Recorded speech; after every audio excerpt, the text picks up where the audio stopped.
I'm Candy Cook, and this is another episode of Cobb Nature Show. You might notice through these first few episodes that we get better every time. And this episode, we've added some green screen.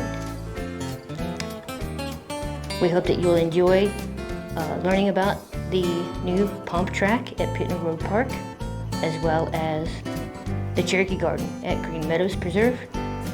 There's also a craft, some library books, and other fun. So enjoy the show.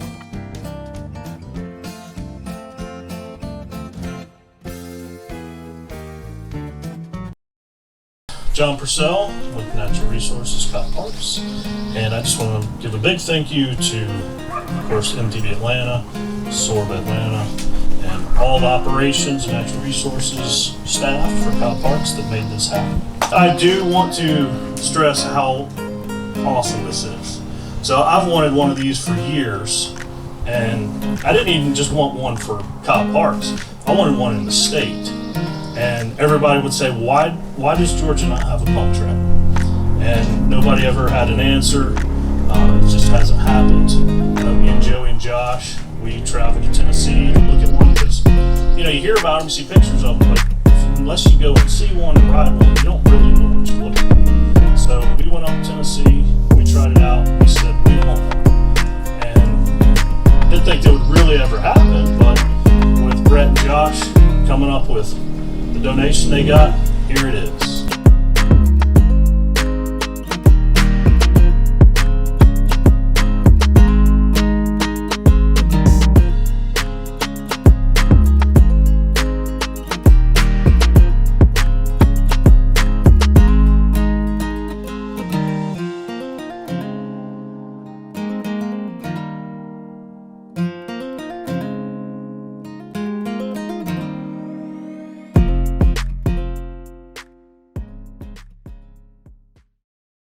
Welcome to the Cherokee Garden. The Cherokee Garden is located in Cobb County, it's a Cobb County Park, Green Meadows Preserve.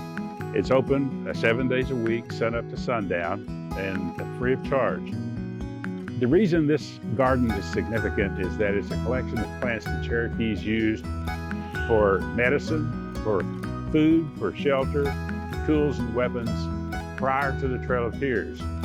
This encompasses really the history and culture of the Cherokee people, and that's why it is so significant. One of the big features of the garden is that these are all native plants. You can't go out in the nursery and buy these. They're all native. A lot of times we would go out in the wild and rescue them from wooded areas. But this is something that we would like to invite you to and enjoy, because it's something that is truly a part of history. In fact, it's been designated as an interpretive site on the Trail of Tears National Historic Trail. Pato, thank you. One of the plants that is really showing out in the garden right now is a plant called bloodroot. And bloodroot is in the poppy family, and it's very significant in Cherokee culture and history. When you take the root and break it open, the juice inside, when it comes in contact with air, turns blood red. Every color had a significance to the Cherokee, and red was a sign of success. And that's why so much of the chief's clothing and artwork is in red. That juice was used in several different ways. A treatment for poison ivy. If the Cherokees got into poison ivy, they could rub this on the poison ivy and it dries it up in like one day. It also is a very effective insect repellent. So you can imagine if you're out foraging in the woods, two of the things you're concerned about is poison ivy and also insects. When this blooms, the seeds that fall off have an orange coating on them called elastisol, and ants love it. So if you have an ant pile close to your bloodroot, that's good, because the ants will take that seed down into their soft soil, chew that orange coating off of the seed. It doesn't hurt the seed. And then what they've done is they've planted it in real soft soil, and then the waste from the ants is used as a fertilizer, And then all you need is some rainwater and it'll spread just like this. It's a beautiful plant. You know, one of the things, we have a lot of master gardeners that work in the garden here. And one day one of the ladies got some poison ivy on her forearm, there was some streaks here. And I said, well, come here. And I took some of this juice and rubbed it on there. And I said, now leave that on there all day. And then tonight, take some soap, water, and wash it off. So I saw her the next week and I said, well, how did that work? And she said, you know, when I washed that off, those streaks were gone. That was in one day. So it does work. And it's a beautiful plant, one that's easy to propagate, and we're very proud to have it. Thank you. Hey everybody, on this segment of Eco Tips, we're going to be going over some DIY home cleaning supplies so that we can try to reduce the amount of harsh chemicals that we buy from the store and that may leak off into the environment. So to start off our segment, we'll just be going over a couple of very common ingredients used in DIY cleaning products. Starting off with our most common product, we have vinegar, just normal white distilled vinegar. You do want to use white vinegar instead of apple cider vinegar. Apple cider vinegar can have some impurities left over that will not help you with your cleaning process.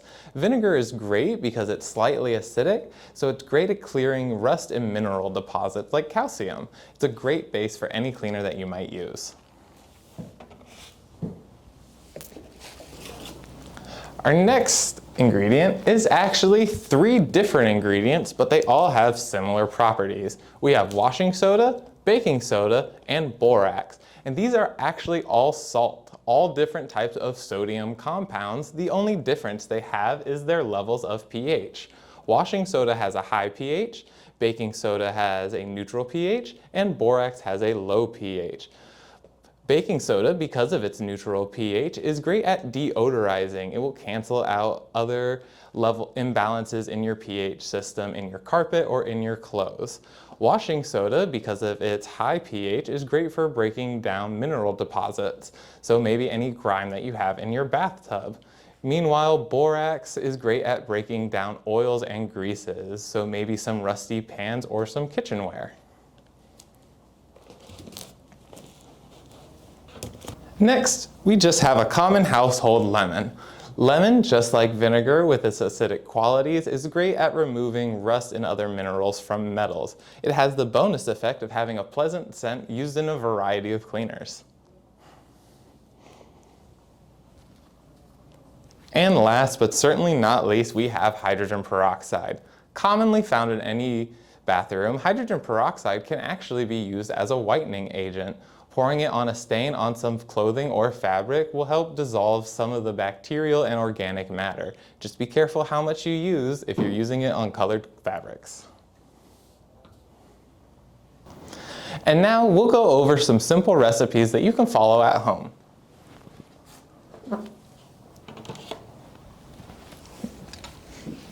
Starting with vinegar.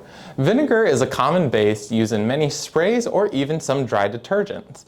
Vinegar normally has a very pungent smell that people will try to mask with essential oils and other chemicals. Rather than adding more chemicals to our vinegar, we can easily infuse it with whatever scent we might find pleasant. Here I've been soaking some lemons in some vinegar. I also have some rosemary. You can combine these however you'd like or customize your own personal scent. It is recommended that you leave things soaking in vinegar for at least a month to properly infuse the smell into the vinegar. Next after that, we have a dry detergent that you can make at home rather than using any sort of chemical compound like OxyClean or anything else that you might find at the store. To do that, we're simply going to combine a bar of soap, some borax, and some washing soda. Now mixing together, you would want to follow, let me grab my recipe here, you would want to follow 1 part borax to 1 part baking soda, 1 part washing soda, and 7 ounces of grated soap. You want to make sure that you grate this soap into fine particles so that it can properly dissolve in your washing machine. Now, everybody has a washing machine that's a little bit different. Everybody also has preferences for their clothes that is a little bit different. So you can tweak this recipe to your pleasure, whatever works for you. Next, we also have toilet fizz cleaners. Now these are a cute little contraption that you can make at home and pop them into your toilet to break down low-level grime and dirt. And what we want to do is we actually want to combine baking soda and a new ingredient called citric acid. This helps keep a bit of a fresh scent in your toilet. We would want to mix 1 part baking soda to 1/4 part citric acid, and then take a small tablespoon of white vinegar and slowly mix that vinegar into our dry mixture while stirring. You want to make sure to stir consistently and not add too much at a time until you get a nice clumpy wet texture in your baking soda citric mix. Now you want to be very careful not to add too much vinegar or put too much into your ice tray, because as you can see here, I had a bit of an overflow. Meanwhile, these, I did not put enough in. So it's a nice balance to try to find. But once you have that mixture at a good consistency, simply pack them into an ice cube tray or into a cup, let them sit overnight, and you'll have a nice hard tablet to toss in your toilet the next morning. Thank you for joining us. We're so excited to have you here, and we have more for you coming up. Hi, my name is Amy Albers, and I work for the Cobb County Public Library System at the Schweitzer branch. And I'm in the Georgia room, which is the Genealogy and Local History Department. I wanted to share with you my book recommendation today.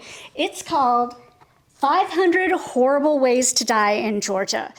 These are taken from newspaper articles between 1820 and 1920 for all the different things in Georgia that could hurt you. And this ties into a program that we're having in the Georgia room on April 1st, April Fool's Day.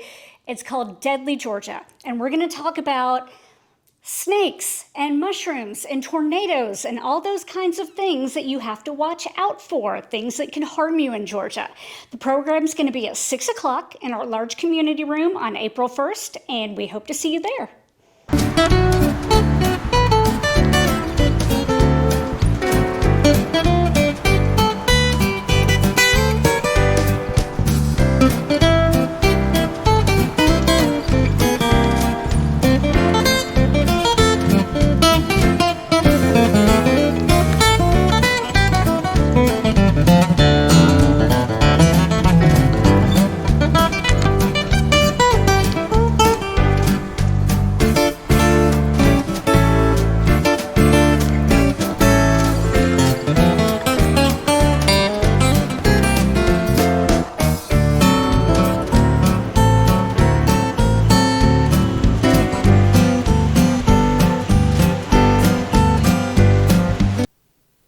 Hello, my name is Erica DeNova, and I'm a recreation specialist here at the Mabel House Art Center. The Mabel House Art Center is home to various workshops, exhibitions, and events. You can find all of the stuff we do at mabelhouse.org. In today's nature craft, we're going to make a hanging wall decoration. For this craft, all you need are scissors, yarn. Now you can use one color yarn, but for today I'm going to be using these 3, and any size sticks. Hopefully really long ones, because we are going to be cutting this up later. I have this long branch, and we're going to want to make 5 pieces all of the same size. So there's no really method to the madness. You kind of just want to snap, and you can do any size. This is how long my stars are going to be, so we're going to shape them into a star. So I line them up next to each other, and kind of around where that first stick ends, I'm going to snap. So now we have 2 of the same, and we're going to keep doing that until we have 5 pieces all around the same size. And now we have 5 sticks that we're all going to be using to make stars. To make our star, we're going to start with just 2 sticks. So I'd like to take longer pieces of yarn just so I can really get into the double knots that I have to do. And at the end, we're just going to snap off all the excess. So to start, I'll put my yarn at the bottom and place my 2 sticks up at the top. And then I will create 2 double knots on each side. And then I will flip this over and make 2 more knots. And this is what you should come out with. From here, you're gonna add another stick and kind of start to form that star. And we're gonna tie up this side. So again, you can use whatever length you'd like. I usually like to go for a little bit longer, just so I can snap that off at the end. Then you will have this. So then from here, we're gonna add our next stick and place that across, and we're gonna tie this side. This project is very forgiving, so do not be afraid. If you make a mistake, you can just snap off that string and start over, and there won't be any issues.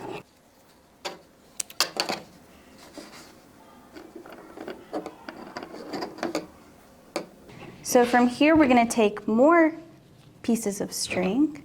And again, I like to make these long, and we're gonna start tying where the sticks intersect. So I'm gonna make a tie here, here, and maybe here or here. You know, whatever makes it more sturdy. And it'll be different depending on the sticks that you choose, because you can do big ones or you can do really tiny ones, really up to your preference. So again, I'm going to do the same thing that I've been doing on all the other sides, making 2 double knots and flipping it over and tying the back. But again, if your star is a lot more flimsier than mine is, feel free to make more knots and tie it around even more. That way you can get it exactly the way you'd like. With our star all tied up, you can go ahead and start trimming off all of the excess string from all of the sides. And if you want to keep it on, it kind of gives off a hanging star look. So if that's what you'd like, you can definitely keep it. And we have our finished star. So from here, I grabbed a big stick and kind of just wrapped it around with different colored yarn. This is different from the ones that I have right now. It can be any yarn, it could be one color yarn, it could be without yarn, whatever you want to do. And I'm gonna start planning out how I want to hang my stars. And again, you can use different sizes of stick. Right here, I have a really small one that I used. This is kind of a medium one and a really chunky and thick one. So you can start planning out where you want to hang your stars. I'm gonna start cutting my string into the height of the star that I want to do, because this will be hanging, and then we will add 2 more strings to kind of make it hangable. But I want my stars to hang at different heights. That way it gives it a little bit of variation. So I'm gonna measure, and I think I'm gonna mix and match my yarns, just so it's a little bit more colorful. So this is the height that I wanna do, and I wanna leave more room because we wanna make sure we have enough to tie around our star and tie around our stick. So I'm just gonna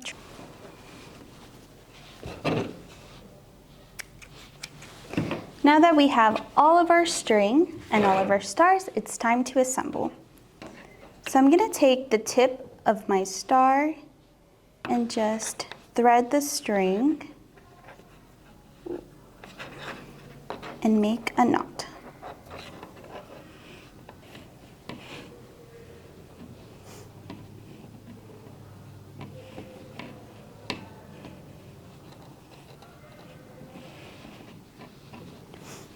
And then from here, we're gonna grab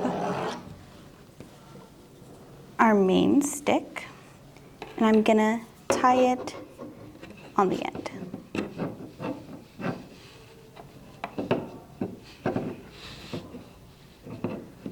We're gonna do the same thing with all our other stars. So now I've hung up all of my stars, and you can shift them around to kind of move them in the exact direction that you want. And our last step is to make a little triangle to be able to hang up on walls. So I will gently place this down. It's just one big piece of string that we're gonna take and tie on both ends. So we're gonna tie on the other side.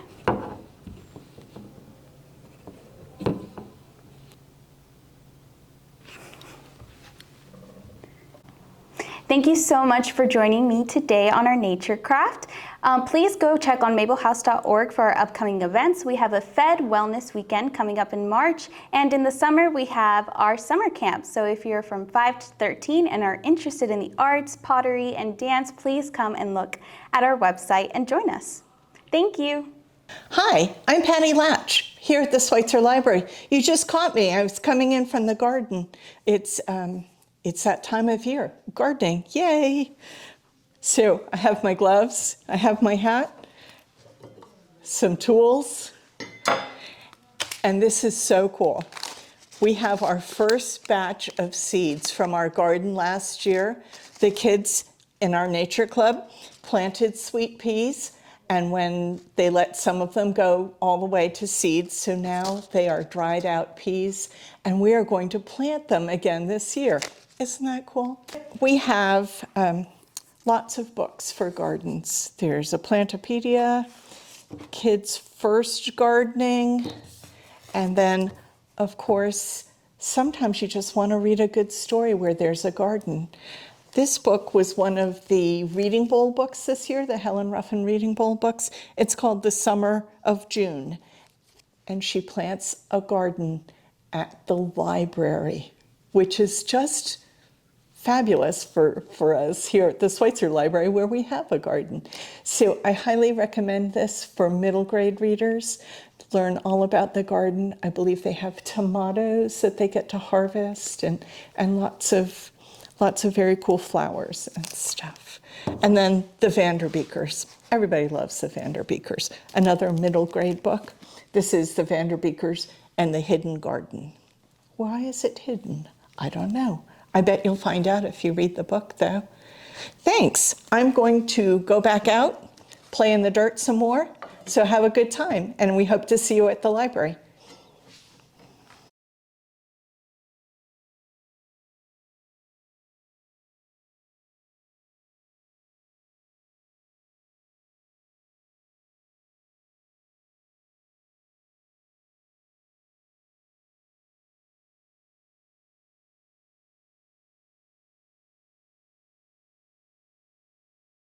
Here are a few upcoming trails and nature events. Altoona Creek has group mountain bike rides on the second Wednesday of the month from 5 p.m. to 8 p.m.